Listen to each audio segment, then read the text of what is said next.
Bonjour à toutes et à tous, c'est Geoffrey de Nutrivolution, donc de ma chaîne Nutrivolution que je n'ai pas touché depuis 1 an et demi parce que j'ai changé d'appart, j'avais un travail très très stressant, donc je travaillais en magasin bio, je sais dit comme ça c'est pas très stressant, mais ça l'était. Du coup, je reprends, donc j'ai décidé de me remettre à ma chaîne. Je vais passer bientôt un diplôme de nutrition, comme ça tout le monde le sait.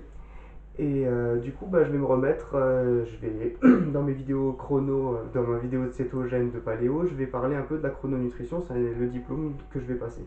Donc la chrononutrition, c'est quoi? C'est la nutrition qui a été inventée par le docteur Alain Delabo il y a de ça quelques dizaines d'années maintenant. C'est un système de nutrition qui fait qu'on va manger certains aliments à certains moments de la journée et dans une certaine quantité. Donc ça veut dire qu'en pratique, on va manger tout ce qui est lourd le matin, tout ce qui est dense à midi, et après tout ce qui est plus léger le soir. C'est la logique des choses veut qu'on arrive mieux à digérer les choses lourdes le matin et les choses moins lourdes dans la journée. Donc en fait, en pratique, on va placer ce qu'on appelle les gras saturés le matin, les gras monoinsaturés le midi, les gras polyinsaturés le soir. Donc en parlant en langage normal, ça donne le fromage et les œufs le matin, à midi les viandes, le soir les poissons. Donc pourquoi? Alors le docteur Alain Delabo, que je suis depuis maintenant très longtemps parce que j'ai la même façon de voir les choses que lui, parce qu'il privilégie le mode de fonctionnement alimentaire de nos ancêtres, les chasseurs-cueilleurs, ce qui est aussi le cas quand on fait un régime cétogène ou un régime paléo. Donc à ce niveau-là, si on peut expliquer, pour lui, le chasseur-cueilleur, c'est un animal carnivore, donc du coup qu'on dit omnivore, mais pour lui à 75% carnivore, donc du coup qui va aller tuer sa proie, manger les organes gras en premier, c'est-à-dire le cerveau, le foie, etc., et qui va ensuite manger les muscles, et après se supplémenter à la fin de la journée avec des végétaux. Donc si on prend dans une journée, le chasseur-cueilleur, il va se lever le matin, tuer sa proie, pour ensuite manger tout de suite le cerveau, la partie la plus grasse. Il va traîner sa proie au soleil, il va la laisser sécher, les muscles vont sécher, il va ensuite se nourrir des protéines musculaires, puis il va se supplémenter en végétaux le reste de la journée. Alors, comment est-ce qu'on pourrait mettre ça dans une alimentation de tous les jours? Et bien tout simplement, on place les gras saturés, c'est-à-dire le fromage, les œufs et les viandes très grasses le matin. Donc le matin, ça va être le fromage, en priorité en chrono. Pour ceux qui font du paléo, du céto, ça va être les œufs du coup. Donc c'est pour ça que les gens qui font paléo et céto, ils mangent souvent des œufs le matin. Ensuite, à midi, on va manger une bonne partie de protéines, c'est-à-dire tout ce qui est viande.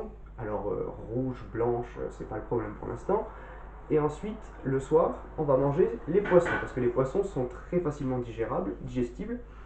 Les protéines des poissons sont très facilement assimilables, ainsi que les graisses. Les graisses qui sont pratiquement que des polyinsaturés vont tout de suite monter, enrober les neurones au niveau du cerveau pour protéger même le cerveau. Vous remarquerez que si vous mangez du poisson le soir, vous arrivez mieux à dormir.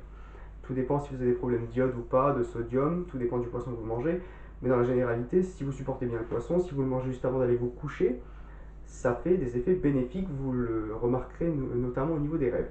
Voilà. Alors, quand je dis le fromage, c'est bien sûr, je l'avais écrit dans mon livre, pas de fromage qui contient du lactose. Donc du coup, comme le docteur Delabo le dit aussi, pas de fromage frais, pas de Philadelphia, pas de Saint-Mauré, pas de choses comme ça. Donc ça va être du gruyère, de l'emmental, du parmesan pour ceux qui supportent avec le sel, que des fromages comme ça. Les viandes à midi, ça va être, pour ceux qui font de la cétose, bien sûr les plus grasses. Pour ceux qui sont en paléo, bon, c'est pas trop important. Euh, Ensuite, le soir, ça va être les poissons. Donc du coup, les poissons gras étant aussi très bien, pas besoin de prendre du poisson maigre.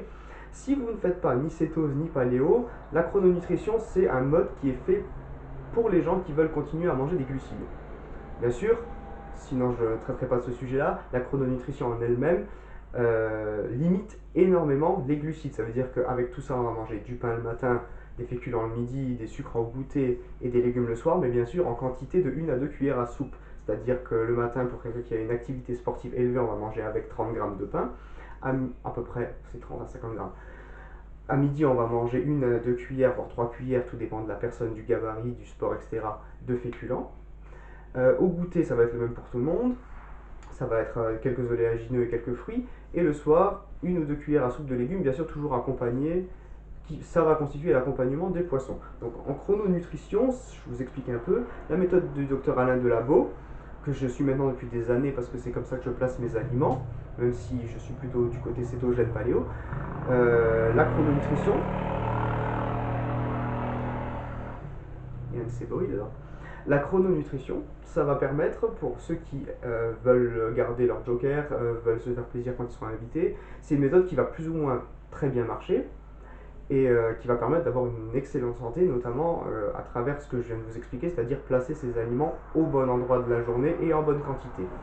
Voilà, donc ça c'était le petit topo, je vais passer mon diplôme de chrononutrition bientôt, et ça va compléter tout ce que je sais maintenant à propos du paléo et du céto. Pour revenir au niveau du paléo et du céto, c'est une très bonne chose de suivre ce qu'on appelle la chrononutrition, je ne vais pas appeler ça comme ça, mais la chronobiologie alimentaire, c'est-à-dire se nourrir en suivant les cycles du cortisol dans la journée. Bien sûr, mettre les gras saturés le matin, les monoinsaturés le midi et les polyinsaturés le soir, c'est une excellente façon de gérer sa cétose et son paléo. Voilà. Parce que bon, pour ceux qui sont en cétose, le fromage, bien sûr, ça dépend de votre tolérance. Pour ceux qui font paléo, je sais que eux ne mangent pas de fromage parce que pour eux c'est out, puisque le fromage a été inventé pendant l'agriculture, c'est quelque chose fait par l'être humain. Voilà, donc c'était juste une petite vidéo de démarrage, on va dire de redémarrage depuis les 1 an que j'ai rien fait. Là, je me suis pas préparé exprès pour ça, ça m'est venu comme ça. Donc je vais faire des vidéos dans la semaine. Et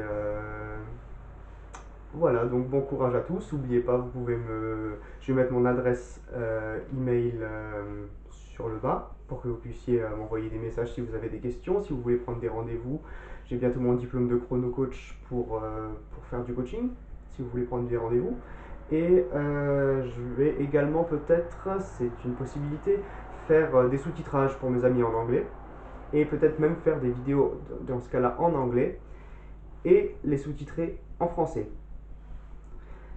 Voilà, donc encore une fois, bonne journée à tout le monde et puis au revoir.